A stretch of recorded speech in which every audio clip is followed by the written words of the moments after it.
Hello everyone. इस video में हम डिस्कस करेंगे हमारा नेक्स्ट क्वेश्चन जो कि है explain motivation with the help of an example. आपने मोटिवेशन को एक्सप्लेन करना है एग्जांपल के साथ कि क्या एग्जांपल है, मोटिवेशन क्या होता है। माय नेम इज स्मृति और चलिए स्टार्ट करते हैं। इस वीडियो को पसंद आए तो प्लीज इसको लाइक कर दीजिएगा, शेयर कीजिएगा दोस्तों के साथ, चैनल को सब्सक्राइब कर लीजिएगा। Motivation refers to the internal processes that initiate, direct, and sustain an organism's behavior toward achieving specific goal. तो ये जो बिहेवियर है, एक मोटिवेशन जो है ना, एक तरह से बिहेवियर को जो है सस्टेन करके रखता है, बना करके रखता है कि वो एक स्पेसिफिक गोल को अचीव कर सके। ऐसा बिहेवियर को बनाकर रखने वाला जो इंटरनल प्रोसेस होता है, ये आपका इंटरनल भी हो सकता है। मोटिवेशन आपको इंटरनली भी मिल सकता है और एक्सटर्नली भी मिल सकता है। तो यहाँ पे बताया गया refers to the internal processes. Mainly ये आपका मोस्टली जो इंटरनल प्रोसेस होते हैं, क्योंकि मोटिवेशन जब आपको मिलता है तो आप इंटरनली ही उस चीज के लिए एक्साइटेड होते हैं कि ये मुझे करना है। दैट इनिशिएट जो कि स्टार्ट कर देता है और डायरेक्ट कर देता है, या फिर कहें कि हम सस्टेन करके रखता है ऑर्गेनिजम्स के बिहेवियर को, ताकि वो एक स्पेसिफिक गोल को जो है अचीव कर सके। It can be driven by intrinsic factors, internal desires और एक्सट्रिंसिक फैक्टर। अब देखो ये जो आपका मोटिवेशन है, ये दोनों ही चीजों से ड्राइव किया जा सकता है। कोई इंटरनल डिजायर या फिर इंटरनल इंट्रिंसिक फैक्टर जो होते हैं, जो अंदरूनी फैक्टर्स होते हैं आपके, उनके द्वारा द्वारा भी आपका ये जो है लाया जा सकता है, बिहेवियर में ड्राइव किया जा सकता है।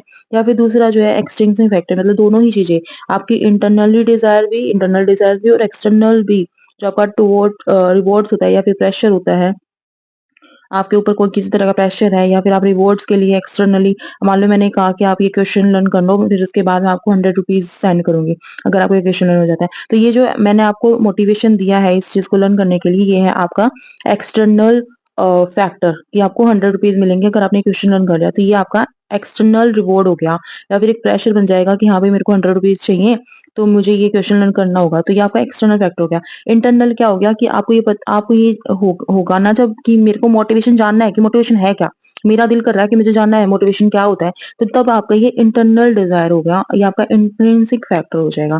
तो जो मोटिवेशन होता है दोनों तरह से अफेक्ट होता है किसी एक स्पेसिफिक गोल को अचीव करने के लिए। तो स्पेसिफिक गोल यहाँ पर क्या है कि इसको लर्न करना है। अगर इसको लर्न कर लिया तो ये जो है आपकी इच्छा से हो रहा है, आप चाहते हैं इसको लर्न करना, तब तो ये आपका इंटरनल फैक्टर हो गया या फिर इंट्रिंसिक फैक्टर हो गया। और अगर सिर्फ 100 रुपीज चाहिए आपको ये लर्न करने के बाद, तब ये आपका एक्सट्रिंसिक फैक्टर हो गया। तो मोटिवेशन दोनों ही तरह से हो सकते हैं।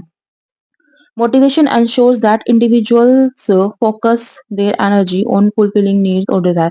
अब दोनों ही केस में, चाहे इंट्रिंसिक हो या फिर एक्सट्रिंसिक हो, दोनों ही केस में जो मोटिवेशन है वो हमेशा इस चीज पे फोकस करता है कि जो एक डिजायर है या फिर कोई नीड है, उसको फिलफिल करने के लिए इंसान अपनी एनर्जी लगा दे, या ऑर्गेनिज्म जो है पूरी तरह से फोकस हो जाए और अपनी एनर्जी को उसको अचीव करने में लगा दे। तो ये होता है मोटिवेशन, आप याद रखिएगा। एग्जाम्पल देख लेते हैं। जैसे एक हंग्री लायन है is motivated to hunt for prey. एक हंग्री लायन जो है मोटिवेटेड है कि उसको एक प्रे को हंट करना है, शिकार करना है। The internal state of hunger a biological need. जो आपका इंटरनल स्टेट है ना, ये आपका इंटरनली वो जो लाइन है वो मोटिवेटेड है उस चीज के लिए कि मुझे एक प्रे को हंट करना है, वो करना पड़ेगा।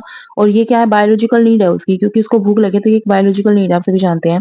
Drives the lion to locate stalk and capture food. तो इसी बायोलॉजिकल नीड की वजह से जो इंटरनली ये मोटिवेटेड हुआ है, या जो आपका लाइन है, ये क्या करेगा कि ये इसके अंदर जो है एक ड्राइव करेगा लाइन को कि वो लोकेट करे खुद को ऐसी जगह पर रखे जहां से वो प्रे को हंट कर सके, स्टॉक करे उस प्रे को, और फिर उसके बाद उसको कैप्चर कर ले। तो ये सारी जो प्रोसेस होंगी, लोकेट करना, स्टॉक करना एंड कैप्चर करना फूड को, ये सारी की सारी जो है ना, किस वजह से हुई, क्योंकि वो मोटिवेटेड है बायोलॉजिकल नीड को कंप्लीट करने के लिए। तो यही बताया गया, ये भी एक तरह का मोटिवेशन है।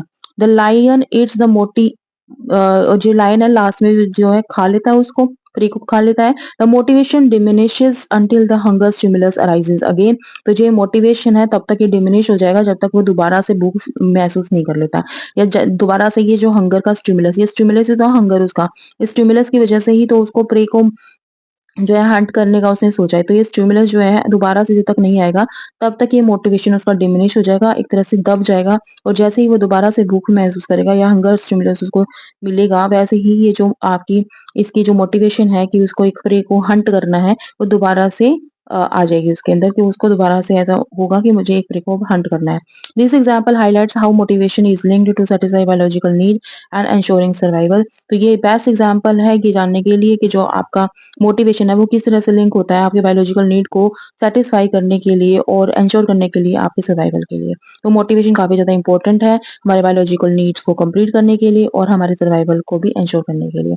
आई होप कि आपको ये वीडियो पसंद आएगी। पसंद आए तो प्लीज़ इसको लाइक कर दीजिएगा, शेयर कर दीजिएगा अपने दोस्तों के साथ, चैनल को सब्सक्राइब कर लीजिएगा। Thank you so much for watching. Thank you friends. Next video में हम नेक्स्ट टॉपिक जो है डिस्कस कर लेंगे, जिसमें हम जानेंगे इंस्टिंक्टिव बिहेवियर और उसके एग्जांपल्स के साथ। Thank you so much for watching. Thank you. Bye bye.